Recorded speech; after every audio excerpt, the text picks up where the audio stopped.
Halo, jumpa lagi dengan Mr. AX. Kali ini Mr. AX akan menceritakan manhwa seru yang berjudul Damn Reincarnation atau kalau diterjemahkan Pak Le Google menjadi reinkarnasi sialan. Manhwa ini seru banget guys karena ada Killua Zoldyck yang pindah ke manhwa. Sebelum ke alur ceritanya klik subscribe dulu ya teman-teman. Karena dengan klik subscribe teman-teman telah berjasa mengurangi 1 orang pengangguran di Indonesia. Kalau begitu langsung aja ke alur ceritanya. Iblis bersayap dan para monster beterbangan di langit. Terlihat sebuah kastil yang dijaga monster dan iblis menjulang tinggi di antara pegunungan yang curam. Kastil tersebut tampak telah dibobol. Sang hero bernama Vermouth dan keempat rekannya lah yang membobol kastil Raja Iblis. Mereka menyerang kastil iblis di Helmut dengan tujuan menaklukkan Raja Iblis. Sejauh ini mereka telah berhasil mengalahkan 3 dari 5 Raja Iblis. Dan sekarang tersisa 2 Raja Iblis lagi untuk memperoleh kemenangan. Pahlawan dan rekannya terlihat memasuki kastil iblis. Mereka bergerak dalam kelompok. Di hadapan mereka pasukan iblis bersiap untuk menyerang. Hingga akhirnya pertempuran tak dapat dihindari. Terlihat seseorang dengan paras tampan mulai menghunus pedang dari sarungnya. Dengan tebasan yang dahsyat iblis di hadapannya berhasil dikalahkan. Ia adalah sang pahlawan Vermouth yang agung. Di belakangnya seorang wanita penyihir melihat jumlah pasukan iblis yang besar. Meski demikian dia mengatakan bahwa jumlah mereka bukan apa-apa bagi sihirnya. Wanita itu mengeluarkan sihir petir, api, es, dan angin badai yang kemudian membuat lawannya terhempas. Dan dia adalah si bijaksana. Di tempat lain seorang wanita terlihat sedang merapalkan doa. Entah doa apa yang dia baca, mungkin doa sebelum makan. Melihat celah tersebut seekor iblis mengambil kesempatan untuk menyerangnya. Namun tidak disangka sebuah gada menghancurkan kepala iblis tersebut. Wanita tersebut ternyata mampu mengayunkan gada walau sedang berdoa. Dia adalah yang beriman Anis. Di sisi lain seseorang mengayunkan kapak berukuran besar. Tidak hanya ukurannya yang besar, kapak tersebut juga memberikan kerusakan besar pada pasukan iblis. Dia adalah sang pemberani Molon. Seseorang tiba-tiba berlari melewati Molon. Dia memanggil Vermouth. Di hadapannya pasukan iblis bersiap untuk bertempur. Orang tersebut menebas para pasukan iblis dan melewatinya.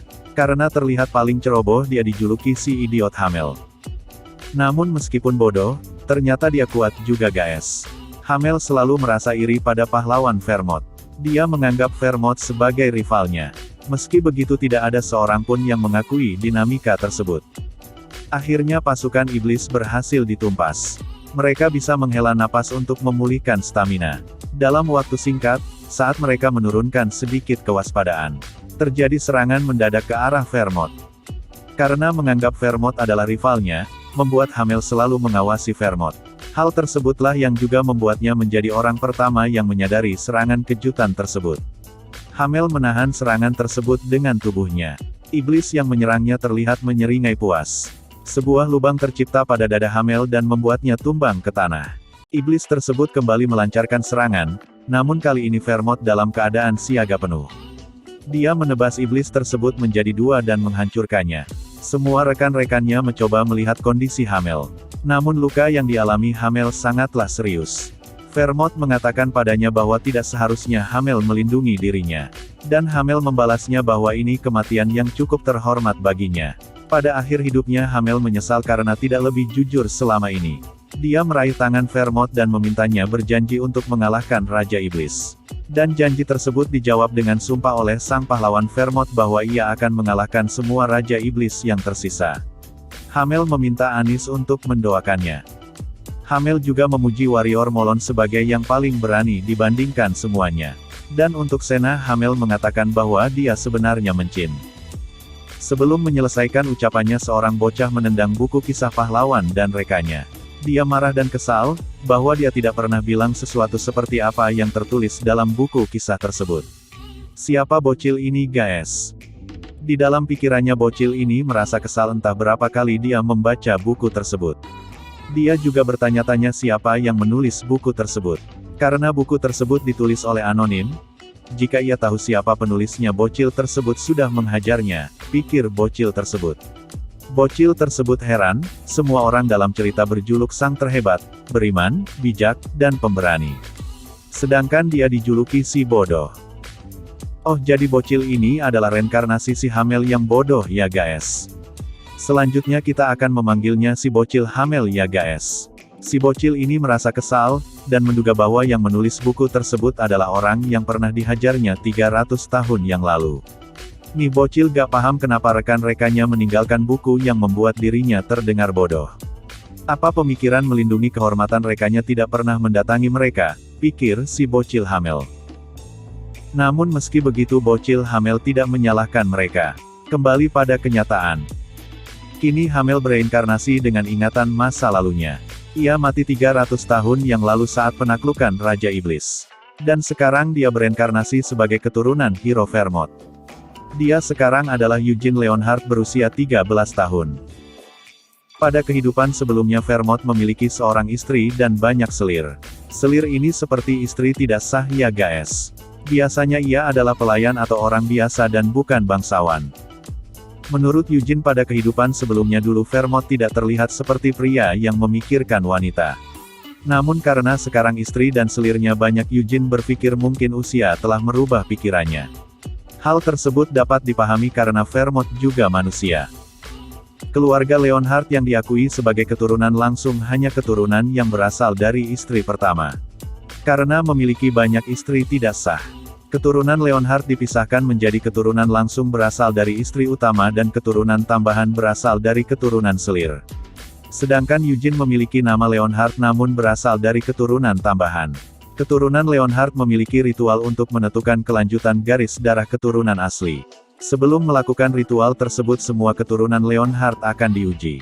Namun hanya keturunan langsung yang diperbolehkan berlatih menggunakan pedang asli dan mana sedangkan keturunan tambahan hanya diperbolehkan berlatih menggunakan pedang kayu dan dilarang melatih mana. Itulah kenapa sekarang Eugene berlatih menggunakan pedang kayu. Dia berencana mengakhiri latihan dengan pedang kayunya hari ini juga. Eugene mengayunkan pedang kayunya ke arah orang-orangan sawah. Serangannya bertubi-tubi hingga membuat boneka sawah itu hancur dan terbelah. Melihat kemampuan anaknya mengoyak boneka sawah ayah kandung Eugene merasa ngeri sendiri. Ayah Eugene menyela latihan Eugene. Dia berkata ya ampun bonekanya rusak lagi. Eugene membalas sapaan dengan mengatakan ayah. Melihat tubuh kekar Eugene pada usia 13 tahun membuat ayah Eugene semakin heran. Ayahnya berpikir jika melawan anaknya secara langsung dia pasti akan kalah. Menurutnya meskipun Eugene adalah anak kandungnya, Eugene terkadang membuat ayahnya merasa takut. Hal tersebut timbul karena terkadang nada bicara Eugene tidak seperti anak seusianya. Karena ayahnya gak tahu Eugene adalah reinkarnasi orang paruh baya ya guys. Selain itu Eugene juga memiliki tatapan mata yang tajam. Dan tidak naif seperti anak-anak polos lainnya. Meskipun Eugene kehilangan ibunya pada usia yang sangat muda ia tidak pernah merindukannya. Sungguh sebuah misteri. Meski begitu ayah Eugene sangat menyayangi anaknya. Eugene merasa kesal karena boneka latihannya sangat mudah hancur. Dia menyalahkan pandai besi yang membuatnya. Karena Eugene menganggap boneka latihannya adalah produk cacat. Eugene meminta ayahnya untuk membawa pandai besi yang membuat dan ingin menghajarnya. Eugene menganggap hal seperti ini terjadi karena ayahnya sangat baik hati padanya. Wow barbar sekali bocil ini ya guys. Mendengar keluhan anaknya ayah Eugene menjawab bahwa beliau akan memperingatkan pandai besi tersebut. Kemudian ayah Eugene membahas soal upacara kelanjutan garis darah yang akan berlangsung besok. Bagi Eugene upacara tersebut adalah kegiatan sampah. Upacara tersebut berlangsung setiap 10 tahun sekali dalam keluarga Leonhardt. Dalam upacara tersebut kedua keturunan baik keturunan langsung dan keturunan cabang akan diuji. Seluruh keturunan berusia 10 hingga 15 tahun akan dikumpulkan di kediaman utama keluarga Leonhardt. Mereka akan bersaing menunjukkan skill bertarung untuk melihat kelayakan sebagai keturunan Leonhardt. Meski begitu keturunan langsung tidak seperti keturunan cabang. Keturunan langsung bisa berlatih menggunakan pedang asli dan membangun mana. Sedangkan keturunan cabang tidak. Hal ini menjadi kesenjangan kemampuan di antara kedua keturunan. Mengetahui fakta tersebut membuat Eugene merasa kesal. Dia berpikir larangan tersebut adalah hal konyol yang bertujuan untuk menghentikan garis keturunan cabang merampas kuasa keturunan langsung. Dan upacara ini bertujuan untuk terus mengawasi garis keturunan cabang dari usia muda. Ayah Eugene melihat boneka latihan yang hancur dari dekat. Dia berpikir bahwa anaknya memiliki bakat yang begitu luar biasa. Hingga membuatnya ragu, sebenarnya ia ayah kandungnya atau bukan. Andai saja dia tidak berbakat seperti ayahnya, dia tidak perlu menderita karena tidak berasal dari keturunan langsung. Melihat ekspresi ayahnya, Eugene bertanya apa yang terjadi. Ayahnya menjawab tidak ada apa-apa. Mendengar jawaban ayahnya, Eugene menyadari bahwa ayahnya menyesal karena tidak memiliki bakat. Ayah Eugene menyampaikan pesan dengan serius, bahwa Eugene jangan bersaing dengan anak dari garis keturunan langsung. Tidak peduli bakat yang Eugene miliki, ayahnya berpikir Eugene tidak akan mampu melawan garis keturunan langsung. Bukan tanpa alasan, karena garis keturunan langsung sudah berlatih dengan mana dan senjata apapun yang mereka inginkan. Mendengar keseriusan ayahnya, Eugene menjawab bahwa ia akan menurut. Namun dalam pikirannya berkata lain. Dasar bocil ngeyel. Bagi Eugene upacara ini seperti kontes melawan sampah berusia 10 tahun. Dan akan membuatnya merasa kebosanan.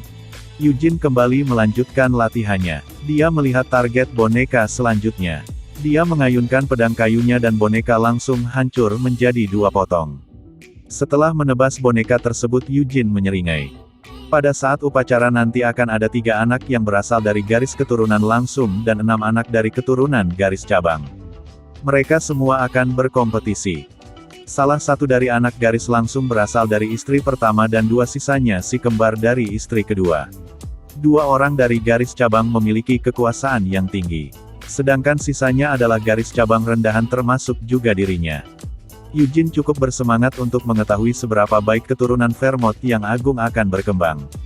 Keesokan harinya perjalanan Eugene menuju kediaman utama dimulai. Menggunakan kereta kuda, Eugene melewati pedesaan. Selama perjalanan Eugene mengingat-ingat kembali kehidupan lamanya sebagai Hamel. Pada kehidupan sebelumnya dia menganggap dirinya seorang jenius.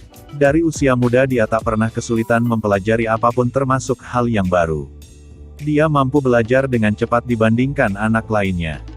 Namun pikirannya berubah semenjak bertemu dengan Vermont. Vermont menganggap orang yang dirinya pikir sebagai jenius adalah orang yang menyedihkan. Namun meski begitu, Vermont masih membantu Hamel berkembang dan memberikan saran. Dan pada saat itu Hamel menganggap Vermont sebagai rivalnya. Mendengar saran Vermont membuat Hamel menjadi jengkel. Hamel sudah berupaya mengayunkan pedang sesuai arahan Vermont namun tidak kunjung berhasil. Dan menyadari bahwa dirinya bukanlah jenius, melainkan orang di hadapannya lah jenius yang sebenarnya. Vermont mahir dalam menggunakan senjata dan sihir. Dia dijuluki Dewa Perang dan Master segala Master, Sang Agung Vermont. Vermont adalah seorang duk di kerajaan Kiel sampai dia melepaskan gelarnya untuk melawan Raja Iblis. Dia dipuja sebagai hero hingga hari ini. Sedangkan rekannya yang lain, si gadis Sena, gadis nakal yang diundang kerajaan Arot dan terpilih sebagai kepala penyihir menara sihir dengan usia paling muda dalam sejarah. Kemudian Anis yang beriman. Walau sebenarnya sifat aslinya kotor, dia dipanggil saintes di kerajaan suci Yuras, bahkan ada beberapa sejarawan yang menulis ajarannya yang berlaku hingga sekarang. Sedangkan sang pemberani Molon menjadi seorang raja.